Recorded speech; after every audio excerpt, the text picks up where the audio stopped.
So, ganito dito guys, sa baba namin. O, tingnan nyo, maliwalas. Maganda ang panahon ngayon.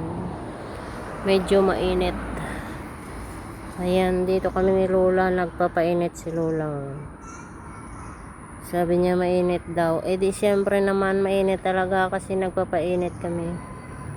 Ayan, no, walang traffic dito sa amin. Sa may road na to. Sa may ano to, sa street namin, kasi meron ditong isang daan palabas doon sa main road.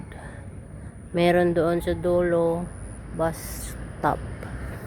Ayan, meron din ditong bus stop sa kabila. So ayan guys, kaya lang matagal dito ang bus dumating, mga 15 minutes ang antay mo. Doon sa kabila, every 5 minutes na merong bus dumadaan. Pwede ka doon sumakay.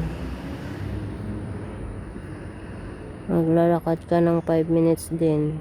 Papunta doon sa bus stop sa labas dyan. Oh.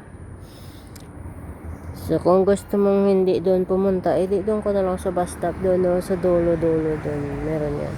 Tapos dito sa dulo din dito meron yan dyan.